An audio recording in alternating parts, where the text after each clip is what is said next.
So it is Tuesday, November 4th. It's election day in the United States, and I have 9 big stories for you today. The first one is spectacular. Putin got called out on state TV by a little girl. Okay, let's talk about this. The niece of a Russian soldier told Putin that her wounded uncle was sent back to the front line without treatment. She asked him to transfer her uncle to another hospital, and he assures her that we'll find him. Okay, so here's the actual video, and I'll read this and so you can see this. What's your name? Kira. Kira, what presents did you give me?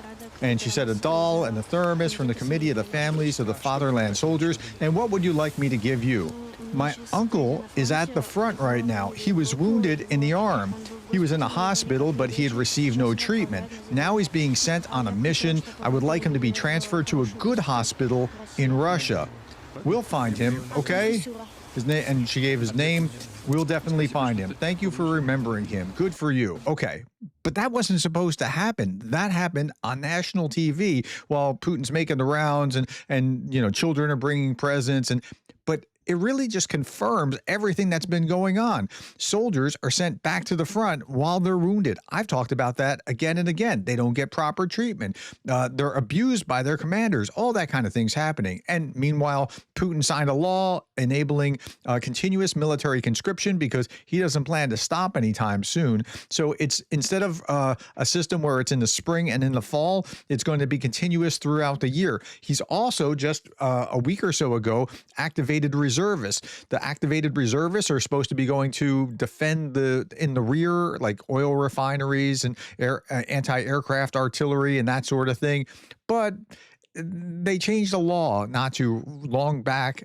It was just within the last few weeks or months. They changed the law so that reservists could be used on foreign lands if needed. So Putin is clearly continuing to press forward with this war, but the way that they treat their people, it's absolutely terrible. Putin just got called out. Okay, second big story. Ursula von der Leyen told Zelensky that the upcoming European Commission report will confirm Ukraine's readiness to advance on its EU path. She assured Kyiv of energy support this winter. That's very good. They really need it. And said sustainable financial aid is also in the works. They also need that. All Ukraine has to do is hold on. They don't have to defeat Russia like Russia has to defeat Ukraine militarily. They just have to hold on and blunt them.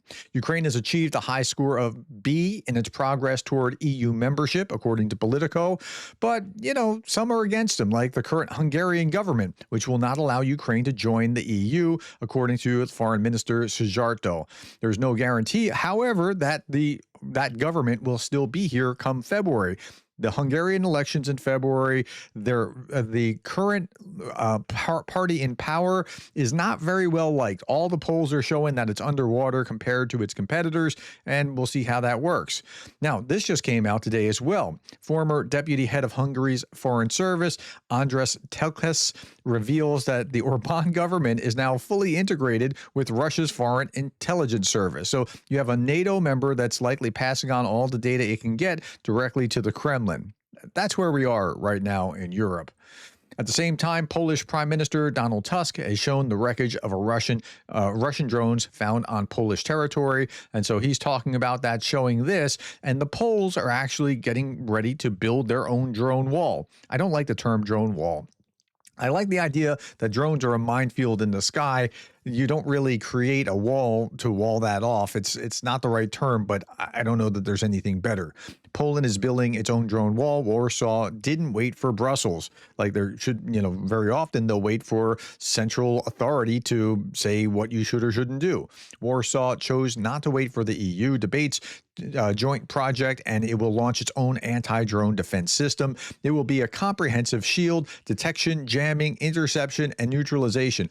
The Poles got the memo when were these drones crossing over their borders again and again and again. Well, they figured it out that they need to do something. It's not just send a F-16 up into the air in order to, look like they're doing something, they need to actually do something. The first components will go live in about 3 months. Full deployment across the country is expected within 2 years. Okay, that timetable is not really good, but it's far better than everybody else in Europe. Meanwhile, Germany has reconfirmed it is not sending tourists. We just talked about Patriots. We just talked about Scalp. Tourists are not on the way, or at least not yet. But before you get upset with the Germans, look at what the Germans have done. Germany will increase its military aid to Ukraine by 3 billion euros next year, bringing 2026 total support to 11.5 billion in 2026. The finance ministry confirmed this on Tuesday. The package will cover artillery, drones, armored vehicles, replacement of 2 Patriot air defense systems. Germany has provided roughly 40 billion in military assistance to Ukraine, more than any European country, and second only to the United States globally. So I'm not going to be too hard on the Germans. Would I like to see Taurus missiles in Ukraine? Absolutely. But you know what? I mean, if they're already providing 40 billion, it's kind of hard to criticize. Okay, I saw this and I thought, well, this is a really interesting comparison. Lithuania's GDP, that's gross domestic product per capita, is 29.3 thousand US dollars. Belarus's is just 8.3. It's quite a study in contrast. Belarus could be where Lithuania is today if not for dictatorship and eternal Moscow yoke around its neck. So then I thought, that's really interesting because I've been to both Belarus and Lithuania, and if you go back historically, like Lithuania, Poland was a dominant player nationally in the region. And Lithuania and Belarus used to be like part of one people. So they're actually genetically very similar. They share a common heritage, even though Belarus and Lithuania have departed over time. And so it's kind of interesting when they share all those characteristics. It's kind of like when people are like, look, Ukrainians genetically are very similar to Russians, even if they went different directions over time through the centuries. Okay, the population of Lithuania is 2.83 million. Belarus, about 3 times that, right? But the nominal GDP, okay, 87.98 billion as opposed to 71. Even though they're 3 times smaller, it's a larger nominal GDP. And then per capita, 30 as opposed to 8. Okay, and if you look at purchasing power parity, it still stands. It's about double the purchasing power parity GDP per capita that Belarus has, even though they're 3 times smaller. It's just amazing. This is what you saw when Poland broke away from the Soviet Union, when Lithuania is breaking away from the Soviet Union. And you'll see Ukraine increasingly do this as they become more integrated in the EU. Okay, let's turn our attention to what's going on in Russia. I've seen multiple reports now here that says something like some variation of this, and I've not been able to really confirm, for real confirm, like New York Times level, Washington Post, Wall Street Journal level, but I keep seeing it. Putin is furious at the cancellation of a planned summit with Trump. Sources report Foreign Minister Lavrov overplayed his hand in a meeting with U.S. Secretary of State Marco Rubio, and the U.S. slammed the door. Now Lavrov has become the main scapegoat. Okay, so that Putin's upset with him. Now, Putin's not going to get rid of him. He's very, very useful, or at least I don't think he will. But they did overplay their hand. As soon as we're going to have this summit in what was it, in Belarus, or no, the Minsk summit. They're going to have this next Minsk summit. And then they were like, well, we can't really do this because we don't have the conditions right. And they started doing the stiff arm kind of routine, right? But he overplayed. And so, okay. Now, Putin says that he wants friendship and cooperation with his neighbors and the world. Here he is just today talking, despite all the difficulties, problems, and tragedies of today, and unfortunately there are many. It is precisely these impulses that will emanate from Russia because we strive for friendship and cooperation, not only with neighboring peoples, but with all the peoples of the earth. That's Philistine pig ignorance. Like, you can say that all day long, but when you're invading your neighbor, it's not true. It doesn't hold water. While he's saying that, we have this guy. He's a Russian MP saying this. Why don't we just call Comrade Musk and say, dear Comrade Musk, please, for God's sake, shut off Starlink over the territory of Ukraine that we don't recognize as part of Russia. Otherwise, we'll dump a half truckload of gravel into orbit and your Starlink will be gone. So, no, we just want peace, but we're going to destroy whatever you have. But we just want peace, but we're going to destroy you. So this is kind of really where they are with the destroying thing. Okay, Jake Bro's pointing this out too. He put this video up. I'm going to show you a little clip of this. Sean Pinner's like, I'm not sure that this is helping Russia. Support for arming Ukraine and backing Zelensky is rising. It's even rising among Republicans in the United States, threatening to exterminate Americans week in and week out. It's backfiring, and it's going to get worse the more they do this. But here's Jake Bro talking about it. My governments, Trump and MAGA, I don't understand how the Russians can get away with threatening to kill Americans every day on Kremlin state TV. Mm-hmm. Nothing is said on Kremlin state TV without the approval of the Kremlin. And every day now, they threaten to kill millions of Americans. And in my national media, it's just crickets. Yeah, you don't see anything. You see it on YouTube, but you don't see it like on the evening news. By the way, Jake Bro has another $1 million fundraiser just kicked off. YouTube community's next fundraiser starts today. Their goal is $1 million for Ukraine. Donate or share this fundraiser if you can. Thanks, everyone. So I'm making you aware of it, and we'll track this day over day. Okay, while they're talking about peace and talking about how they're going to kill us, Putin is serious about peace, but not through ceasefire. This is the ambassador to Britain says, but not through a ceasefire, because a ceasefire brings nothing. So again, that's the same line that Lavrov got in trouble with because they didn't really want to get to a peace agreement. They just want to kind of stiff arm. And I saw this in light of this ceasefire.